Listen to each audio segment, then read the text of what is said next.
Hello everyone, welcome back. आज की इस एपिसोड में हम ये जानेंगे कि रेफ्रिजरेटर्स और एयर कंडीशन में किस गैस का इस्तेमाल किया जाता है और उस गैस को क्या बोलते हैं।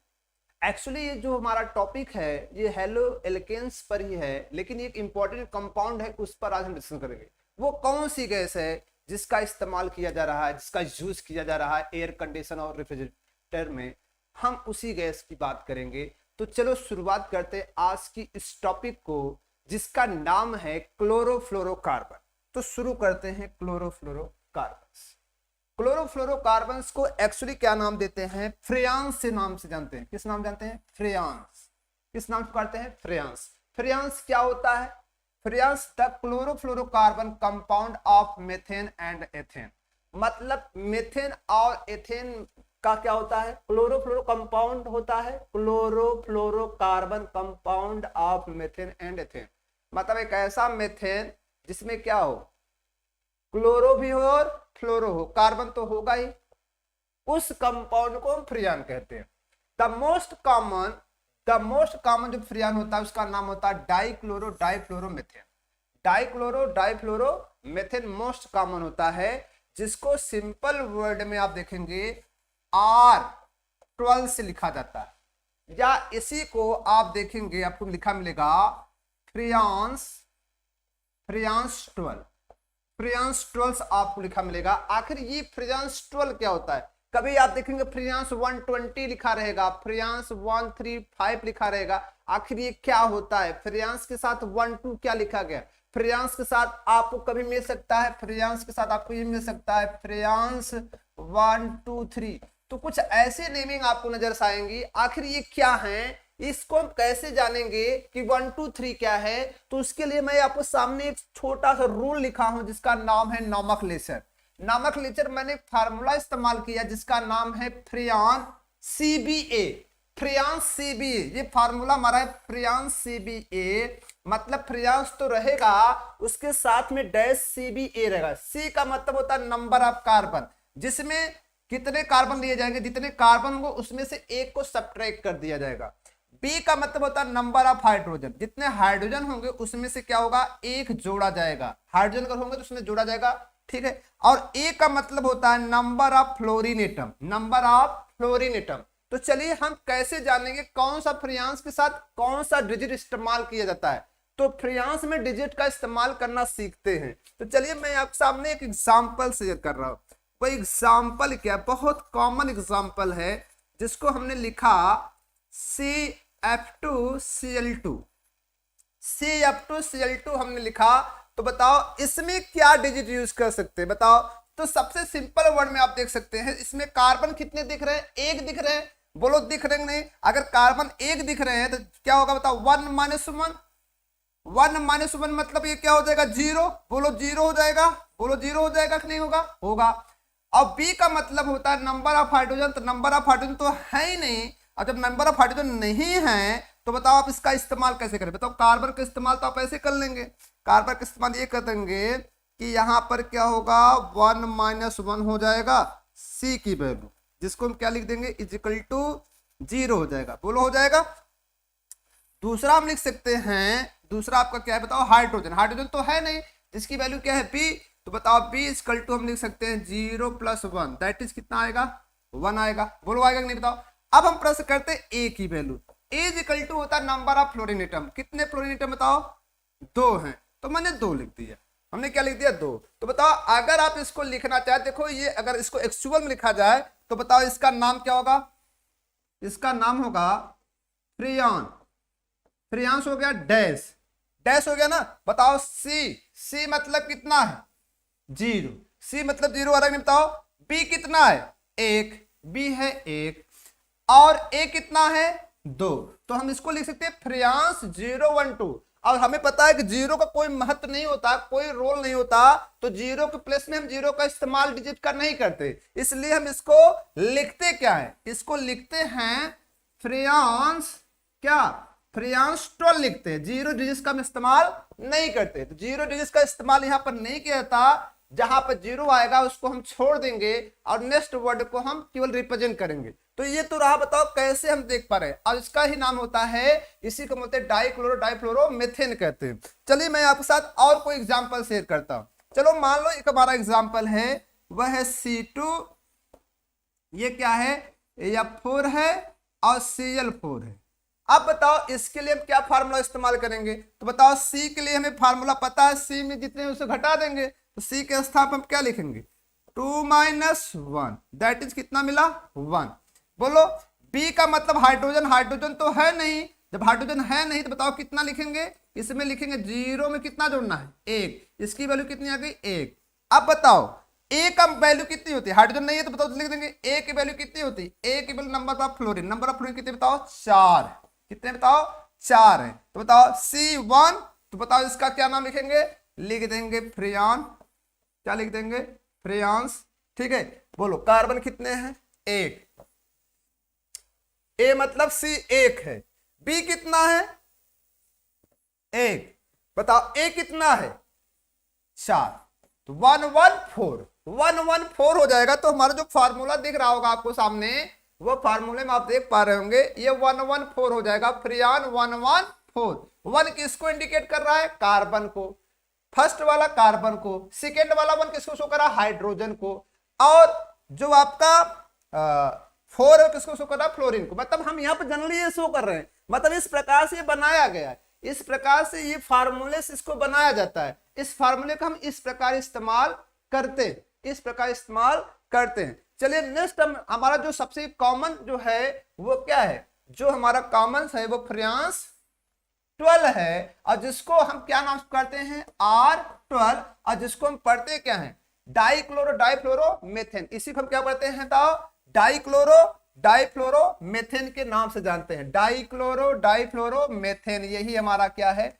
चलिए इसको हम टॉपिक को आगे बढ़ाते हैं, इसका टॉपिक आगे बढ़ाते हैं। आगे क्या है, प्रिपरेशन। प्रिपरेशन के लिए हम क्या करते हैं, ध्यान दें, प्रिपरेशन के लिए सबसे पहले ये क्या, कार्बन टेट्राक्लोराइड को हाइड्रोजन फ्लोराइड के साथ क्या करते हैं, रिएक्ट कराते हैं in the presence of antimony pentafluoride. Antimony pentafluoride के प्रेजेंटेशन में क्या करते हैं, जब हम इसको रिएक्ट कराते हैं किसको, कार्बन टेट्राक्लोराइड और हाइड्रोजन फ्लोराइड को, हमें डाइक्लोरो डाइफ्लोरो मिलता है, डाइक्लोरो डाइफ्लोरोमेथेन। तो ये हमें क्या मिलता है, जिसको हम कहते हैं फ्रेयॉन, क्या बोलते हैं इसी को हम लोग, फ्रेयॉन्स 12 का फॉर्मेशन होता है, जिसको क्या बोलते हैं, डाइक्लोरो डाइफ्लोरो, ठीक है, क्या बोलते हैं, मेथेन, क्या बोलते हैं, मेथेन। और इसका सबसे इंपॉर्टेंट जो रिएक्शन होता है, एक शॉर्ट रिएक्शन के थ्रू इसको बनाया जाता है, जब कार्बन टेट्राक्लोराइड को किसके साथ हिट करते हैं, antimony trifluoride in the presence of antimony pentachloride. जब इसको एंटीमनी पेंटाक्लोराइड प्रेजेंटेशन में किसको हिट करते हैं, कार्बन टेट्राक्लोराइड और एंटीमनी ट्राइफ्लोराइड को, तो ये एंटीमनी जो पेंटाक्लोराइड आपका हो रहा है, इसके प्रेजेंटेशन पे इसको हिट किया जाता है, तो ये कैटलिस्ट का काम करता है। क्या काम करता है, किसका काम करता है बताओ, कैटलिस्ट का काम करता है। और फिर क्या बन जाता है, यही आपका डाइक्लोरो डाइफ्लोरोमेथेन बनता है। इस रिएक्शंस में कार्बन टेट्राक्लोराइड 3 मोल इस्तेमाल किया जाता है, एंटीमनी ट्राइफ्लोराइड कितने मोल का इस्तेमाल किया, 2 मोल का इस्तेमाल किया जाता है, और 3 मोल का हमें क्या मिलता है, प्रोडक्ट किसका, डाइक्लोरो डाइफ्लोरोमेथेन का। अब रहा प्रश्न, ये डाइक्लोरो डाइफ्लोरोमेथेन दिखता कैसा है, तो मैं आपको बता देता हूं, ये नॉन पॉइजनस होता है, स्टेबल होता है, क्या होता है, स्टेबल होता है, इनफ्लेमेबल गैस होती है, गैस होती है जो कि ज्वलनशील नहीं होती, और इस कैन इजिली लिक्विफाई, जिसको हम इजिली क्या कर सकते हैं, लिक्विफाई कर सकते हैं। उसके साथ साथ ध्यान दें, इसका सबसे मोस्ट इंपॉर्टेंट यूज होता है, यूज इन एयर कंडीशन और रेफ्रिजरेटर। मतलब इसी गैस की वजह से आप देखते होंगे कि जो क्या होता है, फ्रिज के अंदर जो ठंडा होता है, कूलनेस होता है, कोई फूड मटेरियल से जो भी कुछ चीजें होती है, इन्हीं गैस की वजह से होती है, इस गैस। और वहां पे क्या होता है, एक प्रोसेस होता है, उस प्रोसेस, गैस वहां पर होती है लेकिन उसके अंदर क्या होता है, एक प्रोसेस होता है, ठीक है, कंप्रेशन और एक्सपेंशन, तो वहां पर वो प्रोसेस को देखते हैं। अब नेक्स्ट हम देखते हैं जो फ्रेयॉन होता है, ये हमारे इन्वायरमेंट के लिए काफी हार्मफुल होता है, इन्वायरमेंट के लिए काफी हार्मफुल होता है। सभी को पता होगा कि हार्मफुल क्या होता है, कि इन्वायरमेंट में हमें पता है कि क्या होता है, एक स्ट्रेटोस्फीयर होता है, स्ट्रेटोस्फीयर होता है। स्ट्रेटोस्फीयर आप देखते हैं एक लेयर होती है, उस लेयर, वो जो लेयर होती है किसकी बनी होती है, ओजोन की। तो हम आपको बताना चाहते हैं जो फ्रंट वॉल होता है जिसे कार्बन फ्लोरोकार्बन कहते हैं, फ्लोरोक्लोरोकार्बन से क्लोरोफ्लोरोकार्बन कहते हैं, तो क्लोरोफ्लोरोकार्बन ओजोन लेयर को डिप्लेशन करती है। डिप्लेशन मतलब स्ट्रेटोस्फीयर में एक लेयर होती है, इसको क्या करती है, ध्यान दीजिएगा। इन्वायरमेंट में जो गैस होती है क्लोरोफ्लोरोकार्बन, जिसको हम लिख सकते हैं क्या होती है बताओ, CF2Cl2, ये जब क्या पाती है बताओ, ये जब पाती है अल्ट्रावायलेट लाइट। कौन सी लाइट, अल्ट्रावायलेट लाइट। ध्यान से देखिएगा, जब ये अल्ट्रावायलेट लाइट पाती है, जैसे ये दो लेयर से, जिस लेयर के अंदर हम रहते हैं ये लेयर है, यहां पर बताओ O2 भी होता है, ठीक है, लेकिन इस लेयर में हम नहीं रहते, ठीक है। इस लेयर, जो ये लेयर होती है, इस लेयर में हम रहते हैं, लेकिन ये जो लेयर होती है इसके ऊपर की लेयर होती है, जिसको कौन सी लेयर कहते हैं, स्ट्रेटोस्फीयर। और जो स्ट्रेटोस्फीयर होता है वो किसका बना होता है, ओजोन का। किसका बना होता है, O3 का बना होता है। और ये O3 का जो लेयर होती है, ये हमारी लेयर, जिसमें जिस लेयर के अंदर हम रहते हैं, उस लेयर में हमें एक मदद हेल्प करती है, हमें हार्मफुल रेडिएशन से प्रोटेक्ट करती है। किस हार्मफुल रेडिएशन से, अल्ट्रावायलेट। किससे बताओ, अल्ट्रावायलेट, क्योंकि सनलाइट आती रहती है, वह अल्ट्रावायलेट लाइट को क्या करती है, एब्जॉर्ब कर लेती है। और हमारे पास इस लाइट को आने नहीं देती, क्योंकि अल्ट्रावायलेट लाइट क्या होती है, बहुत डेंजरस होती है, कैंसरस लाइट होती है, उसको क्या करती है, एब्जॉर्ब करती है। अब रहा प्रश्न, जब हमारे के द्वारा नेचर में क्लोरोफ्लोरोकार्बन जो होता है, जब इस लेयर के पास पहुंचता है, जब इस लेयर के पास पहुंचता है तो करता क्या है, ये जैसे पहुंचता है वहां पे प्रेजेंस क्या होती है, ये जो आपको दिख रही है क्या, ये लाइट के प्रेजेंटेशन में ये क्लोरोफ्लोरोकार्बन अपने किस में कन्वर्ट करेगा, तुरंत कन्वर्ट करेगा, जिसको हम कहते हैं फोटो इंड्यूस रिएक्शन करेगा, और ये ब्रेक कर जाएगा, इसमें कार्बन और क्लोरीन के बीच होमोलिटिक क्लीवेज हो जाएगा। किसमें बताओ, कार्बन क्लोरीन के बीच होमोलिटिक क्लीवेज हो जाएगा, और हमें मिल जाएगा CF2Cl radical plus chlorine radical. ये रेडिकल का फॉर्मेशन हो जाएगा। और जैसे रेडिकल का फॉर्मेशन होगा, ये जो रेडिकल क्लोरीन रेडिकल्स होता है, ये कैटलिस्ट का काम कर देगा। और कैटलिस्ट का काम क्या करेगा, जो यहाँ पर O3 बनी हुई है, ये जो लेयर बनी हुई है, जो हमें हमारी रक्षा करे, छतरी तरह हमारी रक्षा कर रही है, हमारे इन्वायरमेंट का, जिस इन्वायरमेंट में हम रहते हैं, वह छतरी को छेद करना शुरू करेगी। क्या करना शुरू करेगी, छेद करना शुरू करेगी।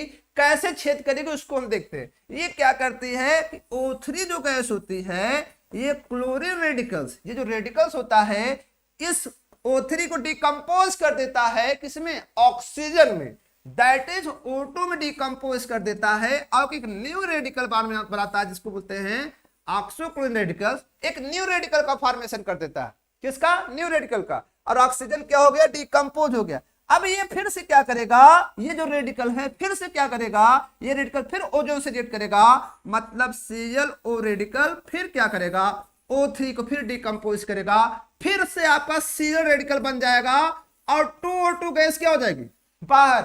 मतलब इस लेयर में छेद होना शुरू हो गया, मतलब वो O3 किसमें जा रही, O2 गैस के रूप में उड़ना शुरू हो जाएगी, और छेद होना शुरू हो जाएगा। जैसे क्या होता है, छतरी में जब छेद होता है, वर्षा होती है, पानी टपकने लगता है, वैसे क्या होगा, सनलाइट, अल्ट्रावायलेट लाइट अब क्या होगी, उस छिद्र से क्या होगी, इन्वायरमेंट में हमारे आएगी, जहां पे लिविंग प्राणी रहते हैं, जहां जीवित प्राणी रहते हैं, उनको क्या करेगी, नुकसान करेगी। अब देखिए क्या होगा, फिर से ये रेडिकल हुआ, अब फिर ये रेडिकल जो बना हुआ है, फिर से क्या करेगा, ये रेडिकल फिर O3 को, ओजोन को फिर डैमेज करेगा। मतलब एक क्लोरीन का रेडिकल मींस मैं कह सकता हूं, एक रेडिकल अबाउट 10,000 O3 मालिक्यूल को डिकम्पोज करता है O2 में।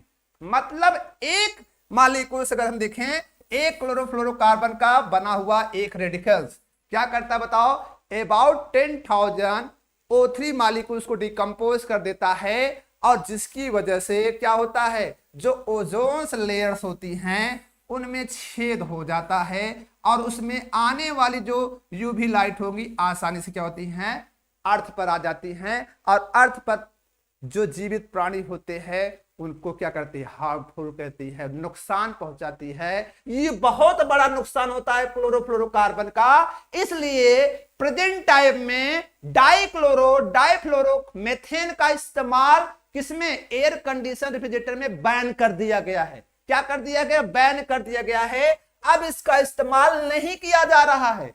अगर इसका इस्तेमाल हम करेंगे तो हम बिना रोग के ही रोगी हो जाएंगे, बिना रोग के रोगी हो जाएंगे, और जो हमारी लाइफ है वो जल्दी से क्या हो जाएगी, फिनिश हो जाएगी। लाइफ क्या कहते हैं, पूरे वर्ल्ड में जो अर्थ पर प्राणी है सभी क्या हो जाएंगे, समाप्त हो जाएंगे, चाहे वो अर्थ पर हो चाहे वाटर, जहां पर भी होंगे सभी समाप्त हो जाएंगे। आखिर इस समय हम किसका इस्तेमाल कर रहे हैं, अब इसके प्लेस पर जो इस्तेमाल होती है, जो एयर कंडीशन रेफ्रिजरेटर जो इस्तेमाल होती है उसका नाम है क्लोरोफ्लोरोमेथेन। के स्थान पर किसका इस्तेमाल किया जाता है, क्लोरोफ्लोरोएथेन का इस्तेमाल किया जाता है। किसका इस्तेमाल किया जाता हो, क्लोरो क्या एथेन का इस्तेमाल किया जा रहा है। किसका, क्लोरोफ्लोरोएथेन का इस्तेमाल किया जा रहा है। किसके प्लेस पर, डाइफ्लोरो मेथेन के प्लेस पर मॉडर्न टाइम में क्लोरोफ्लोरोएथेन का इस्तेमाल किया